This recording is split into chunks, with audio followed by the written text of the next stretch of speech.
Hey, it's Gary. We got a 50 horsepower Yamaha with a trim and tilt problem. Does not want to go up or down. Motor runs. It goes both directions, but it does not want to move. Probably hydraulic fluid problem. There's probably a leak somewhere. We're also going to do a video on the no start and intermittent running problems that the thing is having.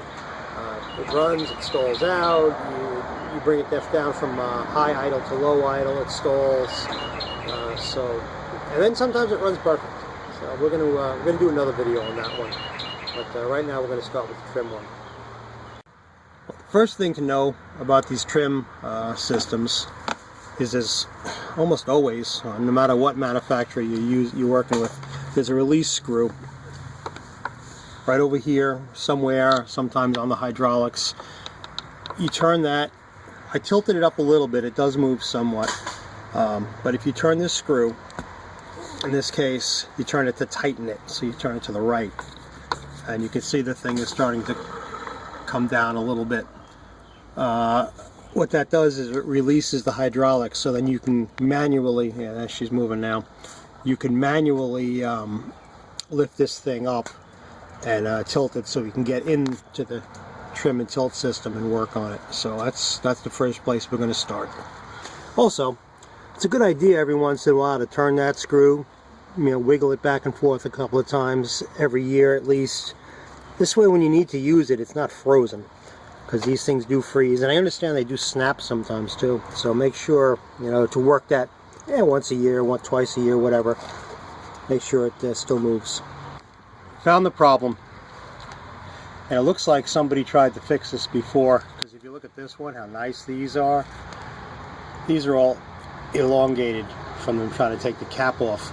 The seal is leaking over here, so it leaked all the fluid out, and doesn't have enough hydraulic fluid to tilt the thing up and down. So we're going to go and we're going to replace those seals in there. This is going to be exactly like the way you rebuild the Merc Cruiser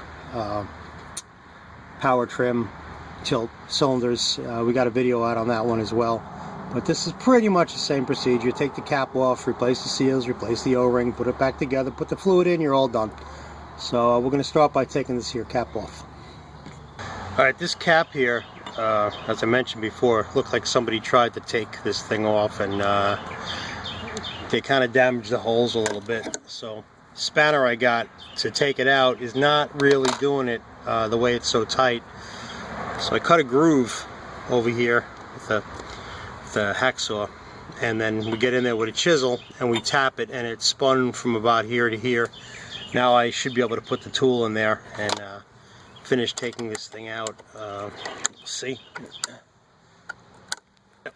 See, now she's coming out. So now we just loosen this up and put a drain pan under here to catch the oil that comes out, and we'll pull the piston and the rod out.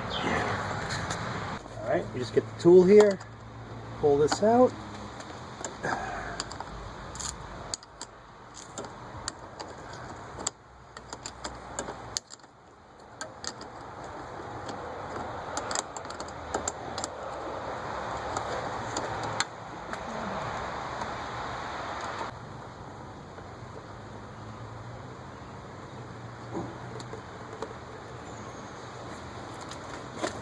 So now the part that was leaking, this is kind of just a dust seal to keep junk from the outside to go on the inside.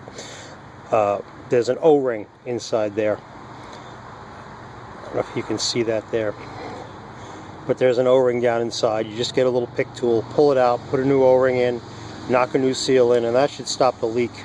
We're going to pull the piston out and the rod out as well, and we're going to get in there and I'm going to change the O-ring and the seal on that. And also there's an O-ring over here which seals the cap. We're going to change that too. Grab a pair of pliers and pull the piston out. Fluid is actually holding it from coming out. There we go. So there's the piston seal. We're going to change that as well. The O-ring and the Teflon, which is a split lip seal. And they take note, the Teflon seal goes above the O-ring. So you got O-ring then Teflon seal towards the outside. Alright, we're going to start by taking the seals and the O-rings off the cap and off the piston. You just grab a screwdriver, just pop them off. It's the out one. Now this one's going to be a little tricky. I have a seal puller somewhere, but I can't quite find it, so oh, not too bad.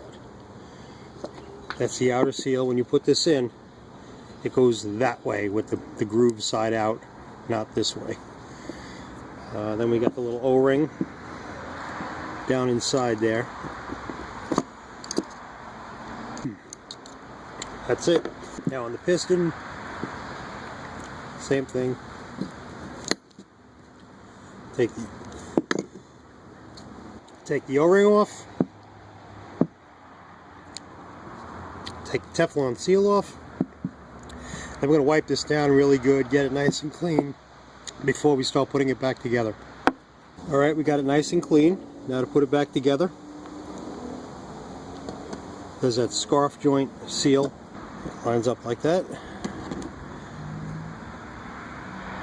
And the O-ring goes on. Just like that. And that's the piston. Now for the cap. The cap was kind of dirty. There's a bit of corrosion on it. But trying not to replace the cap as it's pretty expensive. So just clean it up really good. Make sure you get all the garbage out of it and the little chunks and bits of corrosion, because when you deal with hydraulics, the stuff's got to be clean. Alright, that's the seal for the inside. O-ring just goes right there on the outside. And then this seal, just like that.